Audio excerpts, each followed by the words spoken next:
Good morning, আমি অনন্যা। এখন আমি আছি কেরালায়। চিকেন কারি তো সবাই রান্না করতে পারো, কিন্তু আজকে আমি দেখাবো তাড়াতাড়ি টেস্টি কী করে চিকেন কারি রান্না করতে হয়। এর জন্য প্রেসার কুকার লাগবে। প্রথমে গ্যাস অন করে নেব, তারপর একটু সরিষার তেল দিয়ে দেবো আর একটা তেজপাতাকে কেটে দিয়ে দেবো। প্রথমে আলুগুলোকে ভেজে নিতে হবে ভালো করে, তাতে একটু নুন হলুদ গুঁড়ো দিয়ে ভালো করে ভেজে নেব যাতে রং আসে আলুটা। আর তারপরে আগে থেকে ধুয়ে রাখা চিকেনটাকে প্রেসার কুকারে দিয়ে দেবো, একটু হালকা করে ভেজে নিয়ে তাতে ধনেপাতা দিয়ে দেবো। আর আমি আগেই মশলা তৈরি করে রেখেছিলাম, আদা রসুন পেঁয়াজ টমেটো কাঁচা লঙ্কা আর কাজু বাদাম ভেজে ওটাকে পেস্ট করে রেখেছিলাম। ওটা দিয়ে ভালো করে চিকেনটাকে কষিয়ে নেব যতক্ষণ না তেল ছাড়ছে। আর তেল ছেড়ে দিলেই ওতে একটু জল দিয়ে দেব, দিয়ে 5টা সিটি মেরে নেব। আর তারপরে আগে থেকে একটা পাত্রে ধনেপাতা কেটে রেখেছিলাম।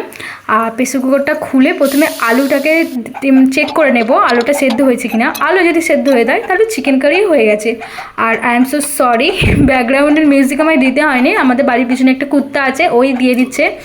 যাই হোক, চিকেন কারি তো হয়ে গেছে আর আমার খুব লোভ চলে আসছে। ফিনিশিংয়ের জন্য একটুখানি ঘি দিয়ে দেবো।